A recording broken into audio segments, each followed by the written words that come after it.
Bueno, buenas tardes. Libro de Jueces, capítulo número, ya les digo, capítulo número 6. Jueces 6.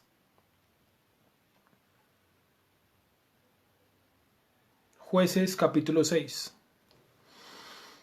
Y lo que vamos a hablar hoy es un poco acerca de la vida de Gedeón. Y vamos a continuar entonces con el tema de los jueces, que es el tema que estamos tratando en este tiempo. Y quiero recordarles rápidamente que la etapa de los jueces empieza luego de la muerte de el personaje llamado Josué. Y después de Josué, pues viene una serie de personas, ¿verdad? Que son los jueces de Israel, los cuales van a ayudar o van a llevar encima de sí el peso de guiar a la nación ante los enemigos que se aparezcan en aproximadamente 330 años. Esto es importante tenerlo en cuenta porque muchísima gente confunde a la etapa de los jueces con la etapa de los reyes. Es decir, piensan que porque son un montón de nombres o porque son un montón de personas, son todas de los reyes y no, eso es falso. Entonces vamos a ir por favor al libro de jueces en el capítulo 6. Jueces capítulo 6. Y el juez que vamos a ver hoy, que es uno de los más mencionados, porque no podríamos realmente importancia entre uno del otro, pero uno de los más mencionados en el libro de jueces es Gedeón, y es el juez que vamos a ver el día de hoy. Entonces básicamente podemos decir lo siguiente, y es que Gedeón es una de las personas que el Eterno escogió para ser juez de Israel por su valentía. Entonces en aquella época de los jueces era una época muy violenta, muy sanguinaria, y realmente el pueblo necesitaba era un líder militar. En algunos momentos de la historia de Israel, Israel ha necesitado líderes religiosos, espirituales, líderes de los levitas, líderes sociales, sí, etcétera. Pero en esta ocasión necesitaba era un líder de tipo militar, porque la presión era de tipo militar. Ni siquiera era que los israelitas practicaran algún culto extraño o pagano en específico, sino como tal era la opresión de un pueblo extranjero o de varios, aquí vamos a ver que son dos, que llegaban hasta la tierra de Israel, y allá en la tierra de Israel lo que causaban era un montón de daños de tipo ambiental, de tipo ecológico. Y entonces el Eterno pues intervino y envió a este hombre llamado Gedeón. Gedeón se caracteriza principalmente por una cosa, y es su nombre, y es que su nombre significa talador o el cortador, ¿sí? O el que mete el hacha en el árbol, ¿sí? Realmente pues nosotros sabemos que esa es la función de una persona que es leñador, ¿sí? Meter el hacha en el árbol. Sin embargo, pues esa palabra pues no, digamos es muy gringa, lumberjack, y pues realmente llegó al español fue mediante el inglés, no mediante el hebreo. Entonces es Gedeón, ¿vale?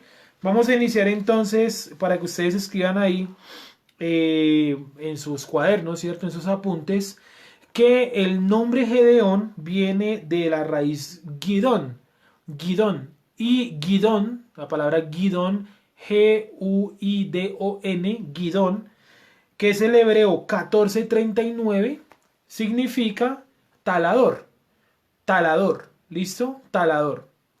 Tenemos también que la palabra Gedeón, o sea, la palabra Gidón, viene de la raíz Gadá, que significa destructor, es decir, el nombre como tal significa talador, pero su raíz en hebreo es destructor.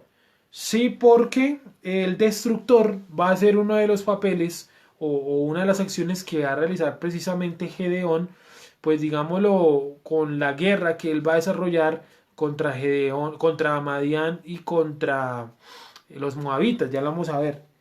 Y dice de la siguiente manera, Gedeón era además de eso de la tribu de Manasés, y uno de los nombres que se le atribuye a él dentro de los escritos interpretativos, la Gemara y el Talmud, principalmente la Gemara, asocian al nombre Gedeón con el término despedazador. Sí, cuando viene un animal y se come otro y lo deja como regado por partes o riega sus intestinos, sus piernas, lo que sea, pues esto es lo que va a recibir el nombre de despedazador. Sí, entonces nosotros podemos decir que lo que hizo Gedeón con estos pueblos invasores de la tierra de Israel fue precisamente eso, despedazarlos. Ahora, Jueces capítulo 6, versículo 1. Jueces 6, 1.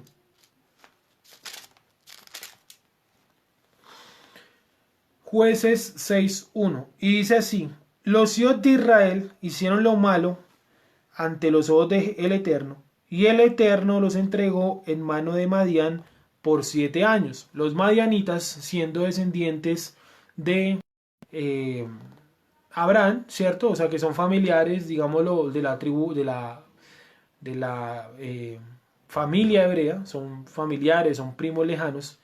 Y estos madianitas va a ser un pueblo que se va a caracterizar porque ellos son, como lo mencioné hace como unas 2 clases, son viajeros errantes del desierto, es decir, ellos se van moviendo conforme la cosa se va colocando mejor o peor dependiendo del lugar donde estén ubicados. Entonces, como las cosas se ponen muy complejas a veces en el desierto, ellos se van a ver obligados incluso a viajar muy lejos de sus territorios originales. El territorio original de los madianitas es el país que hoy en día conocemos como Arabia. Entonces anote ahí, madianitas igual a Arabia. Madianitas igual a Arabia.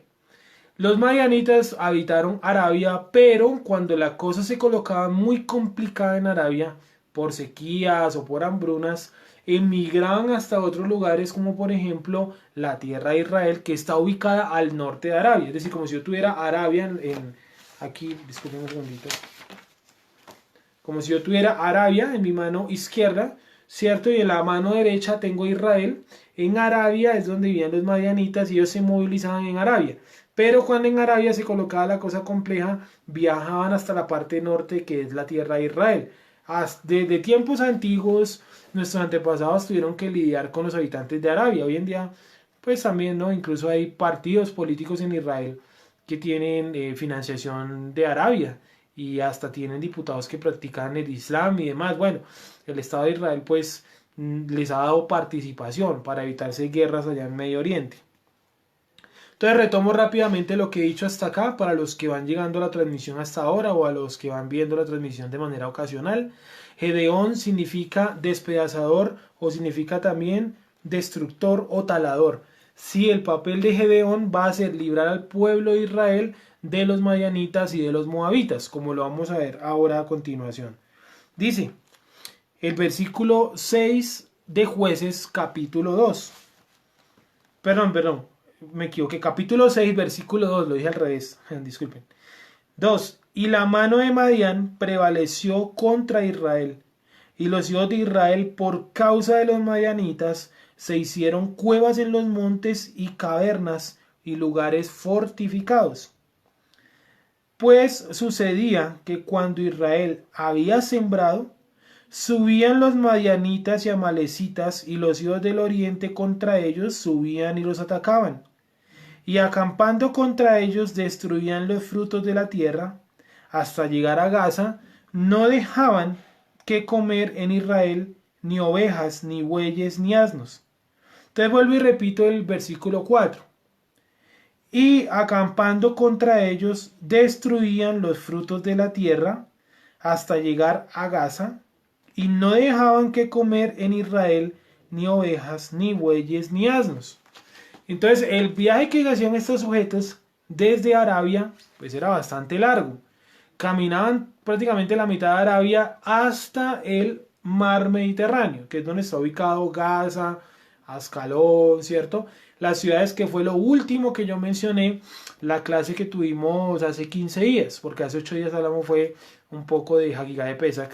Pues ha pedido don Nelson que quería que aclaráramos ese tema del comer indignamente, lo cual lo vimos esta mañana. Para los que no vieron la transmisión o no han visto el video, por favor vayan, observen el video donde aclaramos o vimos más a profundidad qué es eso de comer indignamente Hagigá de Pesach, ¿sí? Bueno, entonces retomo nuevamente el texto. Entonces, ojo, voy a ir explicando de manera lo más lento posible para no enredarnos.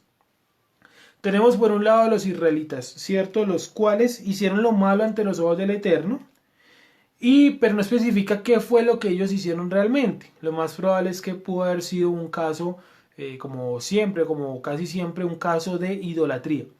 Entonces cometen un caso de idolatría y el Eterno entonces trae a este pueblo de enemigos llamados Madián. Los madianitas viajaron desde Arabia, que era su lugar normal de habitación, se extendieron por la tierra de Israel y llegaron hasta el océano. pero en su recorrido devoraron todo lo que encontraron. Eso incluía también ovejas, bueno, animales y todos los cultivos de la tierra. Acabaron, arrasaron con absolutamente todo. Todo, todo, todo. ¿Por qué? Primero, era un pueblo muy numeroso. Segundo, en su tierra había una gran escasez de agua y si escasea el agua, pues usted no tiene con qué tener cultivos, primero, y segundo, usted no tiene cómo sostener animales. Entonces, a causa de una hambruna que hubo en Arabia, los madianitas migraron a la tierra de Israel y allá en la tierra de Israel la devastaron por completo, sí, la devastaron por completo, consumiendo los productos del campo y consumiendo también los animales. Sí, es muy bueno que podamos tomar nota de todo eso porque son datos importantes y porque la mayoría de veces no nos queda otra clase para analizar lo que vemos en la clase de historia en cuanto a los jueces. Yo sé que todos hemos leído el libro de jueces, la mayoría, pero un análisis así de pronto con apuntes históricos, pues es muy complejo hacerlo en otras clases, en otros espacios, ¿sí? Porque pues para eso está la clase de historia, donde usted pueda tomar algunos elementos históricos principalmente válidos, como verdaderos, comprobados y tal, y usted pueda defender pues su emuná desde un punto de vista histórico y no solamente desde el debate de la fe. Porque en el debate de la fe, pues entre usted y yo, pues es muy chévere, porque los dos creemos lo mismo. Si usted me cita la Torá, pues yo no discuto si es o no la palabra de Dios, porque lo es. Si yo le cito a usted el Nuevo Testamento, no hay problema. Si usted me cita un salmo, no hay problema. Pero apenas que alguien empieza a citar a usted datos históricos y hechos, entonces su fe empieza a tambalear. Entonces, ese es el objetivo de esta clase, ¿vale? Entonces, versículo 5 dice: porque subían ellos. Bueno, vamos a leer el 4. Y 6:4 de Jueces. Y acampando contra ellos, destruían los frutos de la tierra hasta llegar a Gaza, y no dejaban que comer en Israel ni ovejas, ni bueyes, ni asnos, porque subían ellos y sus ganados, y venían con sus tiendas en grande multitud como langostas. Ellos y sus camellos eran innumerables, así venían a la tierra para devastarla. Un solo camello, se va a ver obligado a tomar 100 litros de agua en cada sentada. ¿Cada cuánto hace una sentada o una parada para tomar agua un camello? Aproximadamente cada 15 días. Entonces, si usted tiene abrevaderos, si usted tiene pozos, ¿verdad? En la tierra de Israel, y usted está allí en la tierra de Israel y viene un pueblo extranjero y viene y consume su agua, viene y consume sus productos alimenticios, ¿qué puede generar eso en usted? A ver, participen por favor en los comentarios. Yo estoy aquí pendiente, tengo la cámara de frente y aquí puedo ir leyendo los comentarios de cada uno de ustedes. Y por favor, escriban entonces qué causaría en usted si un pueblo extranjero viene y sin matarlo, ¿cierto? Sin violentarlo, usted viene y se lleva todos los productos del campo, los animales y un producto muy valioso para todos y es el agua. Por favor, escriban en los comentarios qué creen ustedes que eso pudo haber generado en los hijos de Israel. En cuanto a los madianitas subieron, arrasaron con todo, se consumieron los animales, se consumieron también, en este caso, eh, a los productos del campo y también acabaron pues con el agua y demás. Bien, bueno, Nicolás dice que puede generar xenofobia.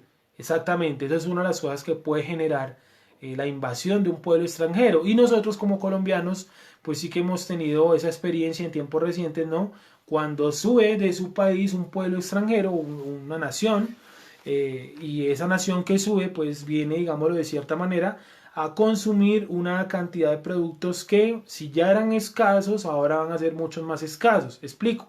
Si en Colombia pasábamos por una crisis impresionante de falta de empleo sin pandemia, ¿cierto? Hay una falta de empleo muy grande con solamente los colombianos. Ahora que el flujo de venezolanos ha aumentado, pues eso va a causar ¿qué?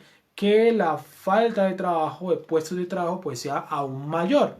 Entonces lo mismo, si viene un pueblo extranjero a la tierra de Israel y consume los productos que la gente de allí ha cuidado y que utilizan para su día a día, pues van a generar un problema terrible de qué? de xenofobia, donde así la persona venga en paz y venga con buenas intenciones y de pronto hasta incluso quiera comprar los productos a un buen precio, usted va a decir, pero es que estos manes vinieron y nos devastaron, ¿sí? Son madianitas, en fin. También dice otra persona, Claudia, dice malestar, impotencia, mal genio, ¿sí? Desilusión, dice Don Uber. Todo eso nos puede generar la invasión de un pueblo extranjero que viene a consumir los productos que ya de por sí eran escasos en la tierra, en este país, en Israel. Sigo. 5. Y aquí viene a explicar qué era lo que sucedía. Porque subían ellos y sus ganados y venían con sus tiendas en grande multitud como langostas. Ellos y sus camellos eran innumerables. Así venían a la tierra para devastarla. Es decir, lo que estos sujetos hacían era consumir absolutamente todo. Y vuelvo y leo. Venían con sus ganados, con sus tiendas en gran multitud como langostas. Era un pueblo invasor. ¿Por qué lo compara con la langosta? ¿Qué creen? ¿Por qué no compararlo con otro animal que también puede generar daños en el campo, la oruga, como lo vimos el miércoles? ¿Por qué colocar en específico este animal, la langosta? ¿Qué característica tiene la langosta que usted la puede comparar con un pueblo invasor? Sí, para empezar, la langosta pues es un insecto, ¿no? No es un animal de otra familia, de otro tipo. Entonces, ¿qué opinan ustedes? Escriban por favor en los comentarios, ¿por qué comparar a los madianitas con la langosta? ¿Y qué realmente puede significar la palabra langosta?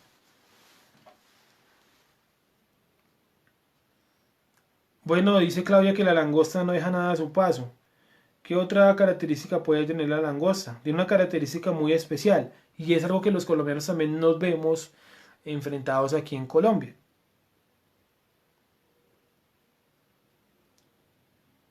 ¿Qué opina?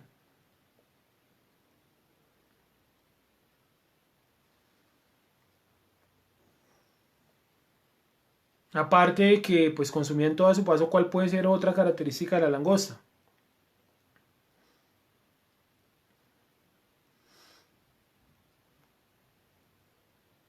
Generan devastación, dice Don Uber. Bueno, una de las características principales de la langosta es que la langosta, al ser un insecto, por eso lo mencioné, es un animal que se multiplica muy rápido, ¿vale? Una sola langosta, según lo que opina la misma ciencia, puede llegar a colocar hasta 100 huevecillos diarios. Es decir, en un tramo, una sola langosta en un tramo de 10 días podría llegar a generar hasta 1.000.000 de nuevas langostas. Y ese millón, cada una puede llegar a generar otro millón más y así. Es decir, si yo tengo 2 langostas en un espacio de 10 días van a ser 2 millones de langostas. ¿Sí? Contando que cada una de esas 2 millones no se multiplique.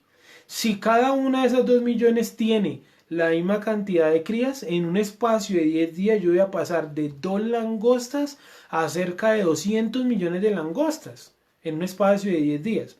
Entonces, si el pueblo no encuentra la solución para la langosta, estoy hablando del animal, no del pueblo, pues en un corto espacio de tiempo va a haber una hambruna impresionante, porque ahí sí voy a meter lo que ustedes dicen, generan devastación, se comen absolutamente toda, son molestas porque es una multitud, son muy ruidosas, etcétera, etcétera, etcétera. Ahora, en la actualidad, hoy 2020, en el calendario gregoriano católico, ¿cierto? Hay un país que está siendo devastado por las langostas. Es un país de África llamado Etiopía y otro el de al lado llamado Eritrea.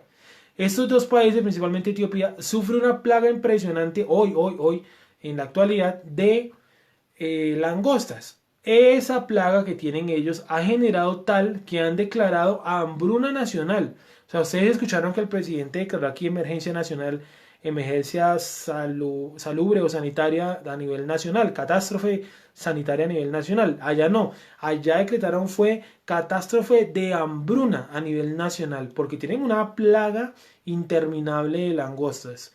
Hay un pequeño problema, que usted puede rociar medicamentos químicos para acabarla, pero ellas van a morirse, las que usted les roció de eso, pero ya han hecho el daño número 1, que es arrasar, y segundo, dejar sus huevecillos en el campo. Entonces ellas van a crecer y van a generar otras y otras. Acordémonos de la plaga de langostas en Egipto. Las langostas que llegaron a Egipto fueron traídas desde el mar por un viento. Y una vez que pasó la plaga de langostas, fueron llevadas nuevamente al mar con otro viento. Estos animales son animales tranquilos, es decir, ellos no van a atacarlo a usted. Ellos no les interesa la carne humana, ni poner huesillos en su piel, ni mucho menos molestarle, ¿sí? No tiene nada que ver con usted. El problema o el accionar de estas criaturas es el campo, ¿sí? Los productos del campo. Entonces, por eso los compara con langosta a los madianitas, porque era una gran multitud, muy molestos y además de eso se multiplicaban rápidamente. Y yo creo, ahora un paréntesis aquí, ¿verdad? Que es un problema que nosotros los colombianos nos puede llegar incluso a indignar, digo colombianos por nuestro país en el que vivimos, ¿verdad? Y es que nosotros sufrimos aquí en Colombia, pues no quiero utilizar la palabra invasión, pero prácticamente parece eso, ¿cierto? La llegada de un pueblo extranjero, el cual no solamente viene a consumir los productos primarios y el trabajo y demás, que son ya escasos en esta región, sino que también vienen a multiplicarse a esta parte del mundo. Entonces ahora el sistema de salud y el sistema social ha tenido que acoger a miles, por no decir tal vez hasta 1 millón o 2 millones de personas nuevas nacidas aquí en Colombia que son hijos de extranjeros y que el gobierno nacional les otorgó la nacionalidad colombiana. Es un error del gobierno, ellos están pensando en tener mano de obra, pero de nada sirve la mano de obra si no hay empresas. Y ahora más pues con la crisis que vive el planeta, ¿no? Entonces, tenemos un ejemplo aquí de primera mano y es precisamente Colombia. Y Colombia sufre eso, que llegó un pueblo el cual se multiplica aquí. Entonces, con el paso del tiempo, las tradiciones colombianas se van a ver muy afectadas por las tradiciones que traen de otros lados del planeta, de verdad, vienen a traer sus hijos de acá, se multiplican rápidamente y ¿qué genera esto? Que a largo plazo la cultura colombiana se vaya a ver afectada. Entonces lo mismo en la cultura hebrea. Si viene un pueblo extranjero, viene, se multiplica en Israel, con el tiempo sus vecinos van a hacer ¿qué? Los madianitas que supuestamente venían de paso por una ayuda humanitaria y que se quedaron viviendo de manera permanente en el territorio de Israel. Entonces hay que tener eso en cuenta. Y las situaciones que sucedieron en el pasado vuelven a repetirse en la actualidad. Y dice de la siguiente manera, porque subían ellos, bueno, 6. De este modo empobrecía a Israel en gran manera por causa de Madián, y los hijos de Israel clamaron al Eterno. ¿Por qué no lo sacaron con guerra y con violencia? Porque era un pueblo muy numeroso y ya estaba muy bien ensamblado en la tierra. Es decir, también hubo cierta permisidad de parte de Israel, ¿verdad? Que permitió que los madianitas se llegaran, se establecieran, devastaran, pero ellos nunca hicieron hasta ese momento ningún tipo de rebelión de corte militar. Sí, es decir, ellos dejaron que los madianitas llegaran, dejaron que se establecieran y nunca se revolucionaron, sino hasta cuando ya empezó a hacer hambre y escasez y se empobrecieron. Ahí sí hubo entonces una alarma nacional. No sea que de pronto por estos lares del planeta suceda lo mismo, que llegue un punto donde hay una emergencia económica a nivel nacional y eso genere pues que ahí sí tomen medidas en contra de los inmigrantes que llegan a este país como Pedro por su casa, tienen a sus hijos, el sistema educativo tiene que acogerlos, hacer cursos de más de 30 chinitos, ¿cierto? Y darle trabajos pagándoles a todos menos del mínimo y el sistema de salud colapsado por los colombianos tiene que ahora sobrecargarse con personas venidas principalmente de Venezuela y eso está mal, porque miren lo que sucedió acá está el ejemplo. Sí, esto no es nacionalismo, porque nacionalismo es como si yo saliera aquí en la charla con la banda cruzada de Colombia y les dijera, vamos a coger espadas y cuchillos y vamos a matar a todos los que no tengan ascendencia colombiana. No, es simplemente una cosa de lógica. Y la escritura nos coloca un ejemplo palpable allá en el pasado. Cuando Israel dejó que este pueblo llegara a la tierra y no lo combatió ni lo repelió, sino que dejó que se asentara ahí y consumiera los productos, generaciones más adelante se dieron cuenta de que, oiga, esto es un problema porque nos estamos ¿qué? Empobreciendo. Es decir, y discúlpenme, cierto, de ser tan crudo, tan directo, pero a mí me parece terrible y una falta de respeto con las personas que pagan impuestos, los empresarios y cada uno de ustedes, ¿cierto? En su medida, que un grupo de extranjeros se tome la oficina de salubridad de Soacha, porque pasó hace 1 o 2 semanas, se la tomaron a la fuerza, a piedra, la invadieron, incluso tuvieron retenidas a unas personas ahí dentro de la oficina de salubridad, porque ellos son extranjeros y no les están brindando el servicio de salud. A ver, estamos en una emergencia mundial, ¿cierto? Hay que darle prioridad a ciertas personas, los adultos, bueno, en fin. Pero ellos están esperando, ¿verdad?, que los atiendan a ellos de manera gratuita y obligatoria, como pasó en su país. Lo quebraron y ahora pues vienen hasta estos lugares a hacer lo mismo. Y hay que tener mucho cuidado con eso, porque aquí en la escritura nos coloca un ejemplo de esa situación. Y dice entonces el versículo número 7. Y cuando los hijos de Israel clamaron al Eterno a causa de los madianitas, o sea, ellos no clamaron sino hasta que se vieron pobres, hasta que les tocaron el bolsillo. 7. Cuando los hijos de Israel clamaron al Eterno a causa de los madianitas, el Eterno envió a los hijos de Israel un varón profeta, el cual les dijo: así ha dicho el Eterno Dios de Israel, yo os hice salir de Egipto y os saqué de la casa de servidumbre. Os libré de mano de los egipcios y de mano de todos los que os afligieron, a los cuales eché delante de vosotros y os di su tierra. Y os dije: yo soy el Eterno vuestro Dios, no temáis a los dioses de los amorreos, en cuya tierra habitáis, pero no habéis obedecido a mi voz. Y vino el ángel del Eterno y se sentó debajo de la encina que está en Ofra. Entonces, ellos que habían, no temáis, o sea, ¿cuál era la tradición de los israelitas? Porque miren que ellos claman, ¿cierto? O sea, no habían clamado hasta que se sintieron empobrecidos. Ellos claman. Y el Eterno les manda un profeta que les dice: yo los saqué de la tierra de Egipto. Hasta ahí no ha dicho nada, digamos, que el pueblo no supiera. Dice: de casa de servidumbre, ¿cierto? Yo los saqué con mano poderosa, grandes señales de todos los que lo afligían. Pero hay un texto o una expresión clave, y es esta. Dice: no temáis a los dioses de los amorreos. Es decir, ellos tal vez, porque el texto no lo aclara, pero tal vez habían detenido de expulsar a ese pueblo por cierto temor y miedo a los dioses de ese pueblo que venía. Es como si usted dijera: no, yo no voy a tomar las medidas ni a denunciar a los extranjeros porque me da miedo que de pronto me hagan algún tipo de brujería, hechizo, ¿sí? Que parece que esos extranjeros de acá, los de hoy en día, pues son muy hábiles en esas artes ocultas. Entonces nosotros no debemos tenerle ningún tipo de temor a eso, porque aquí lo dice: nosotros no debemos tenerle miedo a ninguno de los dioses de los amorreos ni los extranjeros. Cierto que si alguien le dice: no, es que yo lo maldigo a usted en el nombre de tal dios, de tal cosa, todo eso es basura. ¿Por qué? Porque esos dioses son ¿qué? De palo, de piedra, y están muertos. El único Dios real, el único Dios verdadero es el Dios de Israel. Y Él es tan verdadero y tan real que no necesita una estatua de ningún tamaño de lo que Él es, porque Él está por encima de eso. Y Él manda más bien a que nosotros erradiquemos los dioses de otras culturas, y aquí lo dice: que no les temamos, que no les temamos. ¿Listo? 11. Y vino el ángel del Eterno, otro, ¿cierto? Vino el ángel del Eterno y se sentó debajo de la encina. ¿Se acuerdan qué es una encina? La sombra que produce un árbol muy grande. Sigo.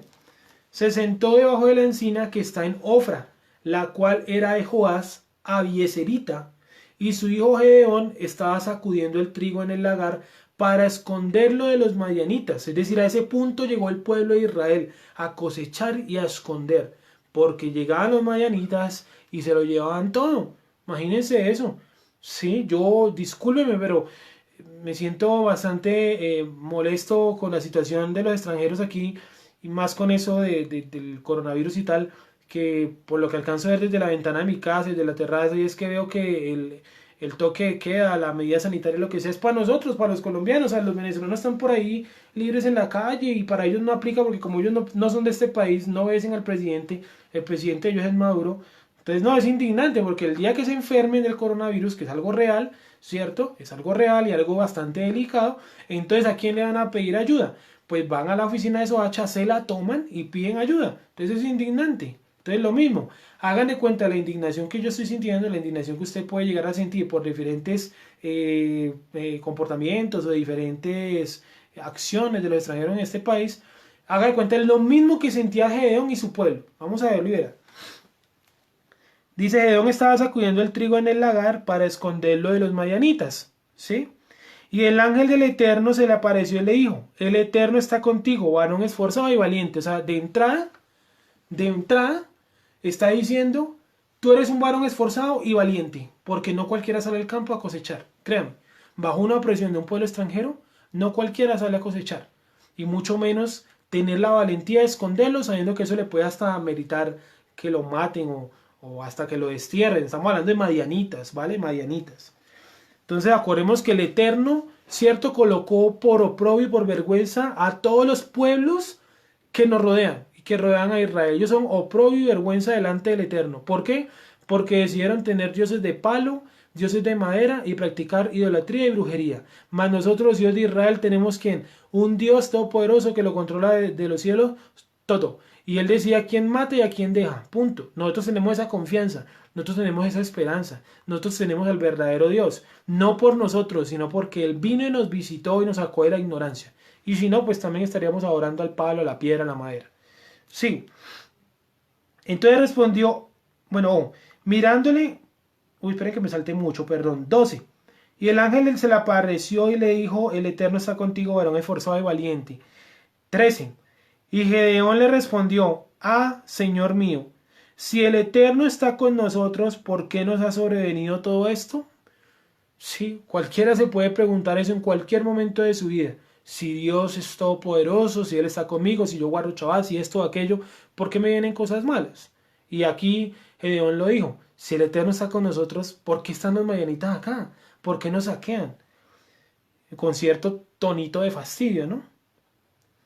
¿Y dónde están todas sus maravillas que vuestros padres, pero que nuestros padres nos han contado diciendo, no nos sacó el Eterno de Egipto? O sea que él probablemente había escuchado la profecía que había lanzado el hombre profeta que menciona en los versículos anteriores. Y ahora el Eterno nos ha desamparado y nos ha entregado en mano de los madianitas. O sea, Gedeón lo tenía claro. Gedeón nunca dice, es que el Eterno no es Dios, es que el Eterno no existe. Dice, Él nos ha desamparado. Él nos ha desamparado. Cualquier nación que usted vea bajo juicio es porque el Eterno la ha desamparado. ¿Por qué ha colocado dirigentes pésimos en este país? Porque el Eterno ha desamparado a esta nación. Porque esta nación, Colombia, está consagrada a quién? Al Divino Niño y al Sagrado Corazón de Jesús. ¿Cierto? Dos pedazos de madera, uno en la 10ª y el otro por allá creo que en el 20 de julio. Entonces, ambos son idolatría y por eso el Eterno coloca ¿qué? Pues coloca la clase de dirigentes que tenemos en este país, corrupción, violencia, etcétera. ¿Por qué coloca otros dirigentes de otro tipo de calaña en otros países? Porque esos países Dios los ha desamparado, ¿vale? 14. Y mirándole el Eterno, no dice que lo haya mirado el ángel, dice que lo miró el Eterno.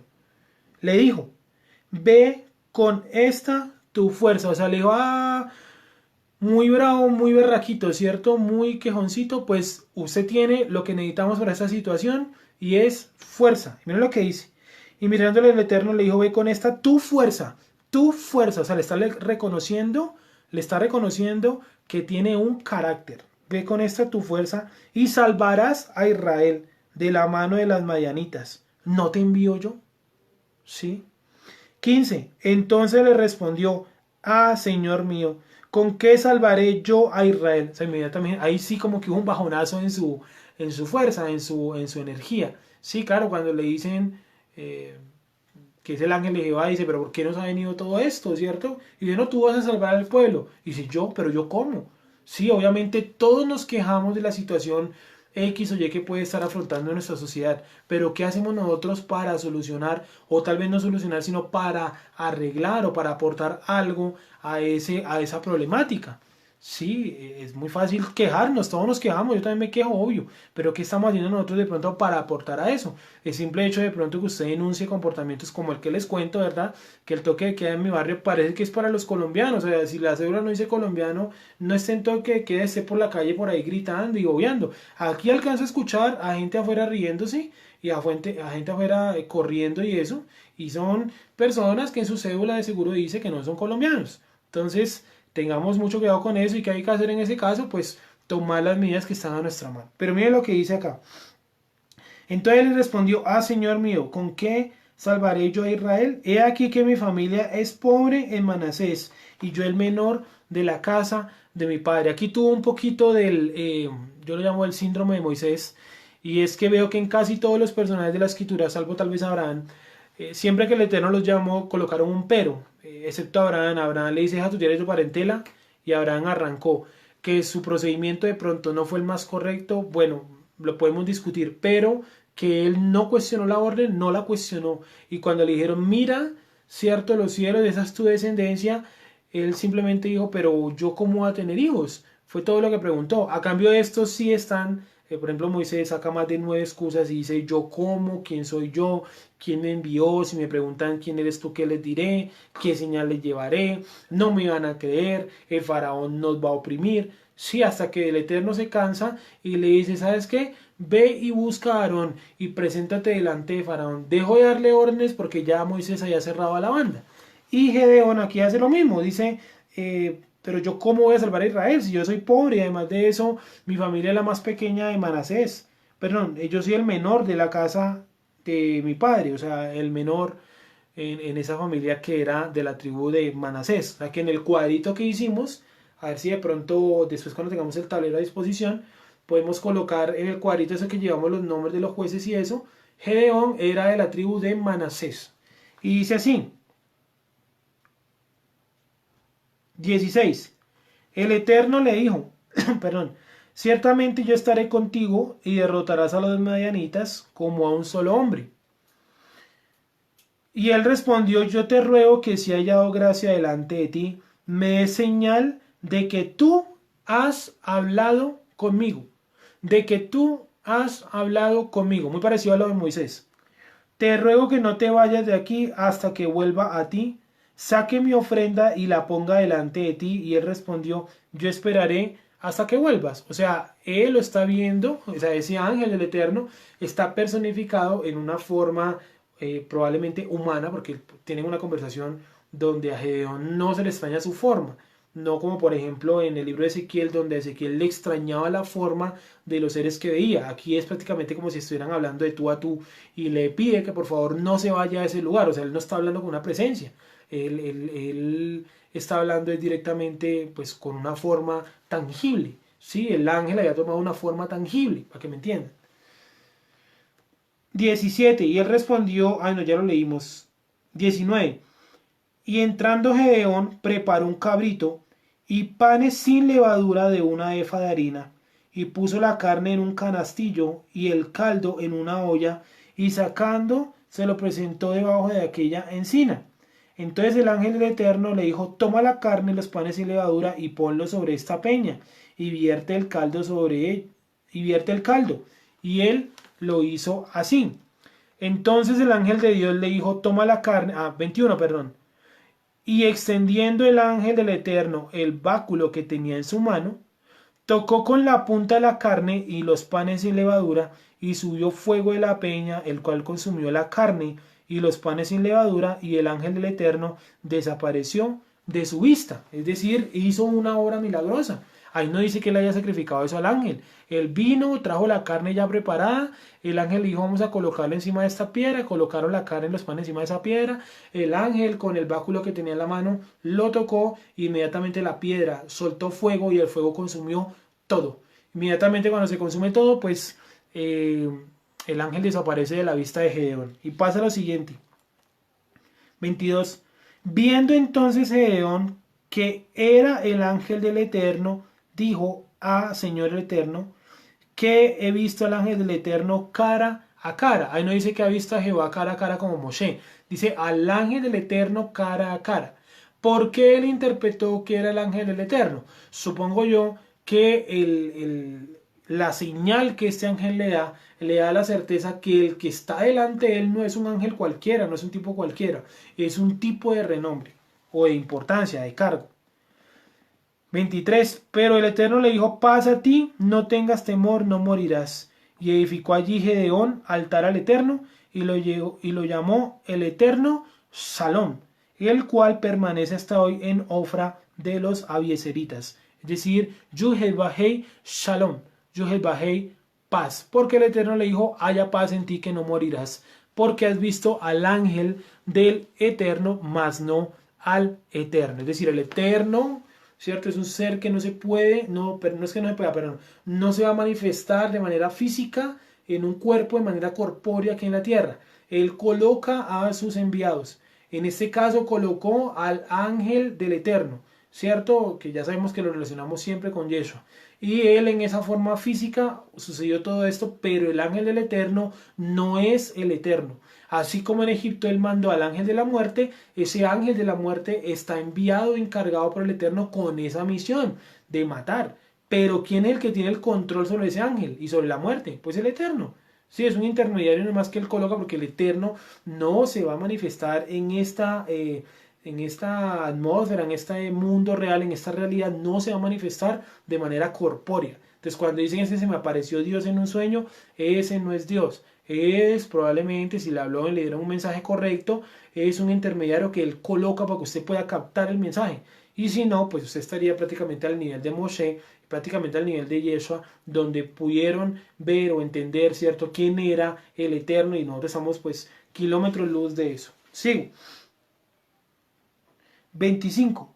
Aconteció que en la misma noche le dijo el Eterno, toma un toro del hato de tu padre, el segundo toro de 7 años, y derriba el altar de Baal que tu padre tiene, y corta también la imagen de acera que está junto a él. Es decir, el papá de Gedeón, ¿cierto?, que se llamaba Joás, era o practicaba un tipo de idolatría con acera.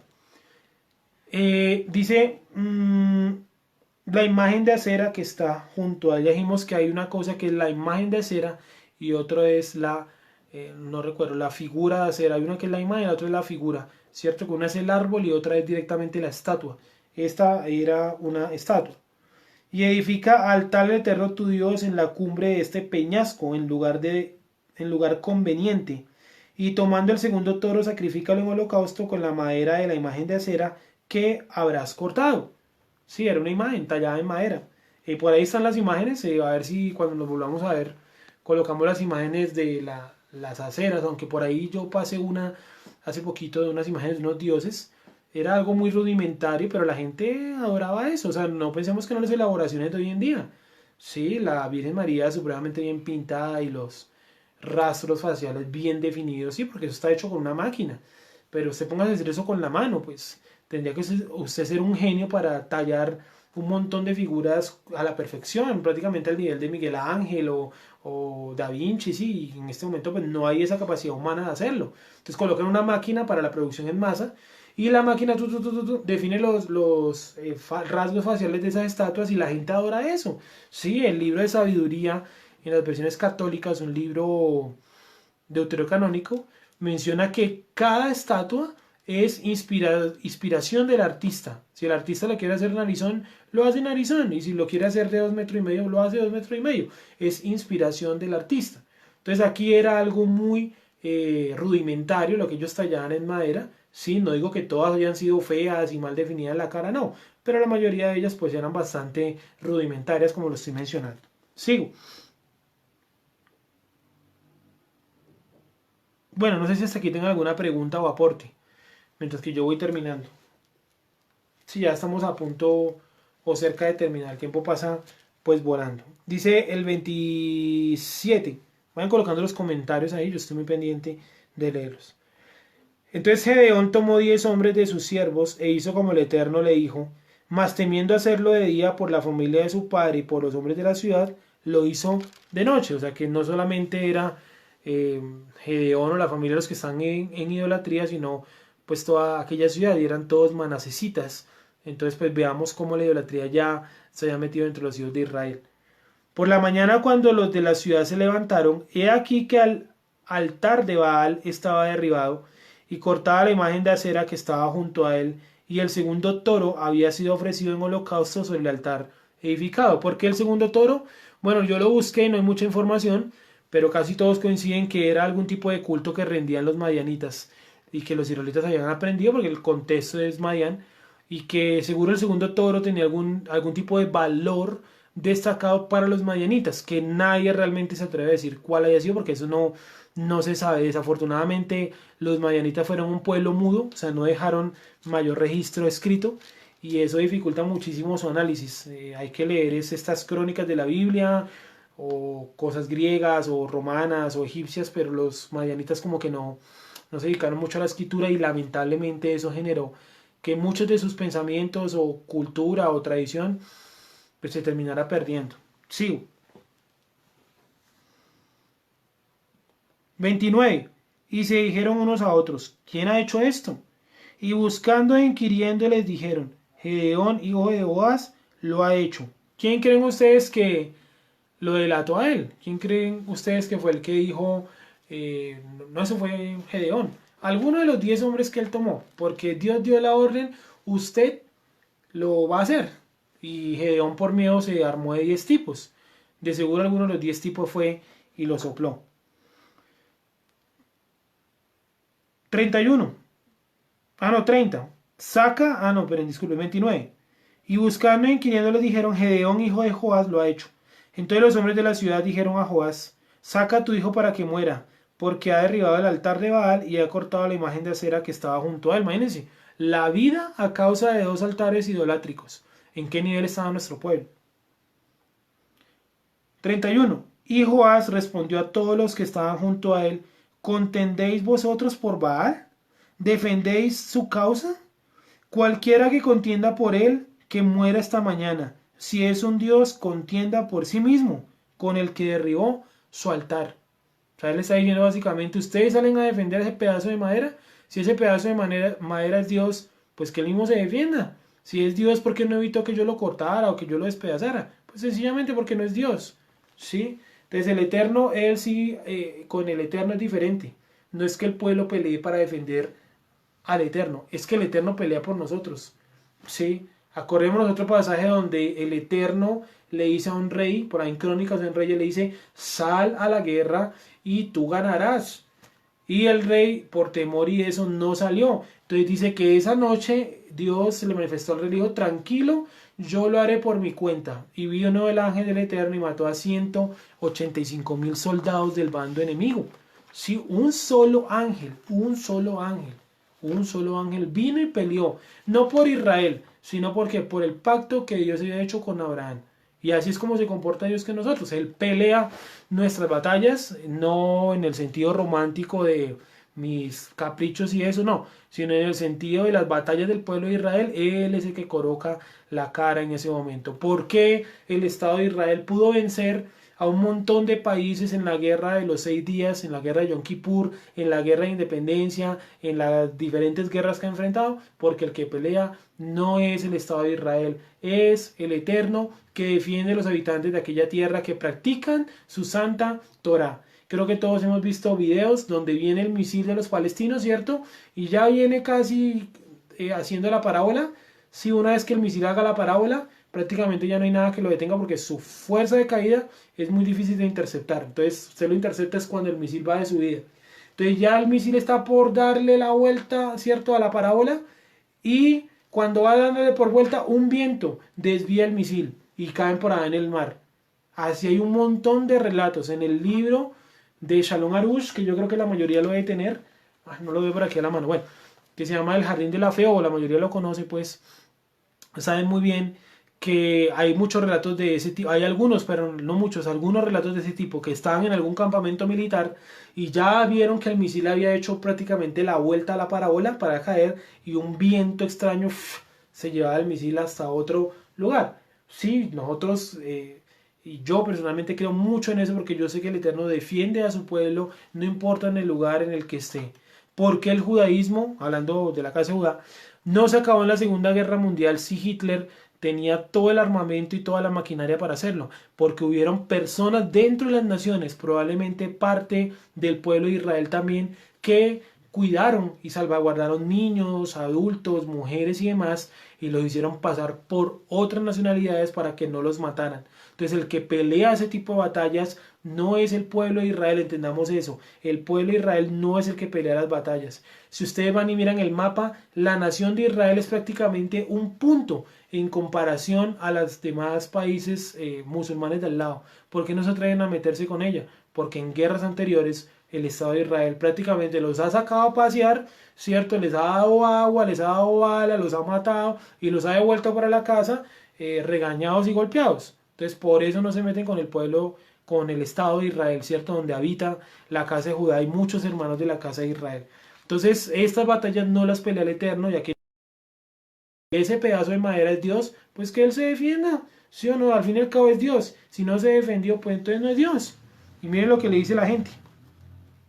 Y Joás,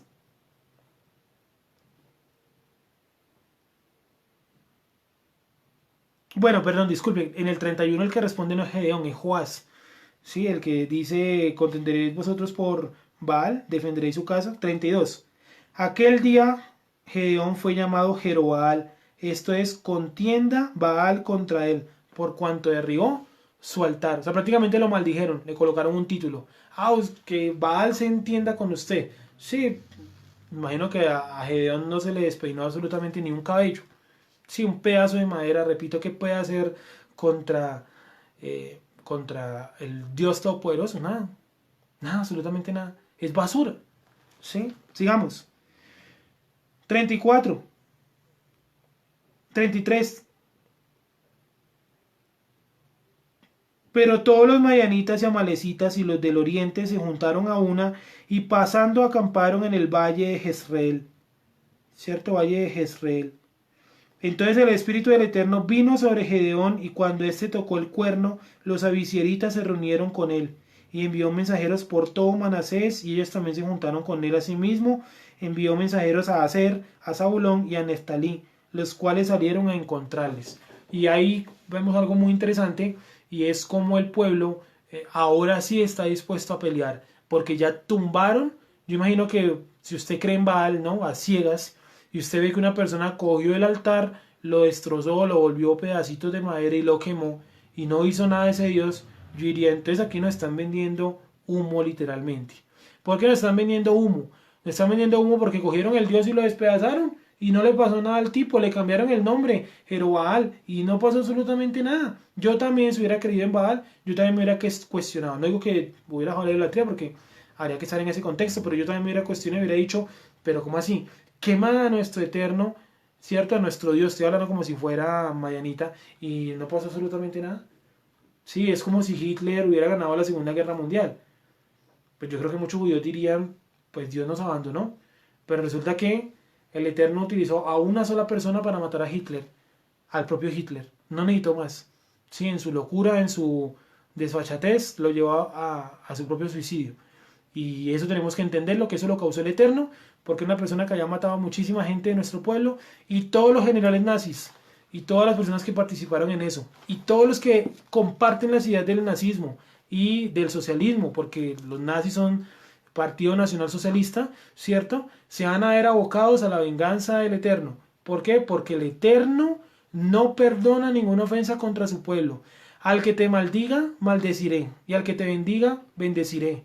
¿Cierto? Acuérdense que el presidente anterior de Venezuela, que ya está muerto, Hugo Chávez, maldijo a Israel. Y desde donde él dijo que lo maldecía, palabra, ¿cierto? Porque es una persona maldita por el Eterno, no por mí. Esa persona le surge un cáncer y termina muriendo. Entonces, meterse con Israel es algo muy serio. Es algo muy serio porque nuestro Dios es real. No es un Dios de palo ni de madera. Y nos pueden exterminar a nosotros. Pero la siguiente generación, el Eterno la va a levantar para venganza y para destruir a los pueblos que han destruido a nuestra nación. Así como lo ha demostrado a lo largo de toda la historia. Mataron a adultos y niños los griegos.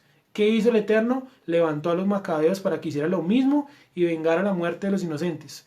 Hicieron los romanos lo mismo. Mataron a niños, a mujeres, a creyentes en Yeshua, a todo tipo de judíos. ¿Qué hizo lo mismo? Dios levantó a los que se revolucionaron, ¿cierto? Para que acabaran con los romanos. Luego esa generación fue aplastada por otros romanos. Luego surgió otra generación. Y así tanto que hasta terminaron creyendo muchos romanos en el judaísmo y creyendo en Jesús. Bueno, etcétera, etcétera, etcétera. Entonces, tengamos eso en cuenta. Cualquiera que se mete con Israel le está corriendo por el cuello la disciplina del Eterno. El ejemplo está aquí al lado, ¿cierto? En cualquier país, lugar del planeta, donde ustedes huelan, ¿cierto? Donde haya medidas, donde haya leyes, donde haya reformas de tipo socialista, eso es lo que los va a conducir a su destrucción. ¿Por qué? Porque esas ideas son por lo general antisemitas. Y no lo digo yo, lo dice Chávez, el mismo Fidel Castro, los mismos sujetos de Stalin, Lenin, que fueron ampliamente antijudíos y mataron a un montón de personas, ¿vale? Vamos a ir cerrando entonces. Dice 36, 6:36. Y Gedeón dijo a su Dios, perdón, Gedeón dijo a Dios, si has de salvar a Israel por mi mano, como has dicho, he aquí yo pondré un vellón de lana en la era, y si el rocío estuviera en el velón solamente quedando seca toda la tierra, entonces entenderé que salvarás a Israel por mi mano, como lo has dicho. Una pequeña confirmación extra más allá de lo que ya le haya dicho. Y aconteció así, pues, cuando se levantó de mañana, exprimió el velón y sacó de él el rocío, un tazón lleno de agua. Mas Gedeón dijo a Dios, no se encienda tu ira contra mí, si aún hablaré esta vez solamente, probaré ahora otra vez con el vellón. Te ruego que solamente el vellón quede seco y el rocío sobre la tierra. O sea, cambió la señal. En el primero era que el vellón estuviera húmedo y la tierra seca. Aquí lo cambió, aquí es que el vellón esté seco y que la tierra esté húmeda. Y aquella noche lo hizo Dios así, sobre el vellón quedó seco y en toda la tierra hubo rocío. Las dos señales son milagrosas porque un vellón pues es realmente una sábana, lo que conocemos hoy como una sábana, un pedazo de tela muy delgado que permitiría filtrarse agua muy fácil. Y pues esa es una señal, dos señales de parte del Eterno, confirmación al papel que debía de cumplir Gedeón. ¿Listo? Y ahí quedamos hasta el momento. Es una bonita enseñanza. Me gusta mucho la vida de Gedeón porque es una de las personas, de las pocas personas a las que Dios llama valiente. Y precisamente la valentía en tiempos complicados es muy difícil de encontrar, principalmente pues en nosotros que a veces nos desanimamos porque el Eterno no escucha o porque nosotros pensamos que Él no escucha nuestra oración y nuestra súplica, ¿vale? Entonces no sé si alguien tenga hasta aquí alguna pregunta, alguna duda, alguna opinión acerca del texto que leímos de Gedeón. La otra semana, que supongo que nos veremos también obligados a hacer el Shabbat a la distancia, coloco antes de la clase un cuadrito donde tengamos de una manera más sencilla la ubicación de cada uno pues, de los jueces, ¿sí? Cosa que nos remitimos a lo que ya está hecho y no estamos anexando al cuadro. Eso con el fin de, discúlpeme, con el fin de facilitar pues el, la comprensión de la información, ¿sí? Eh, no sé si alguien tiene algún comentario, preguntas, dudas hasta ahí. Bueno, veo que no hay pregunta ni comentario. Muchísimas gracias a todos. Muchas gracias a todos. Que estén muy bien. Shalom.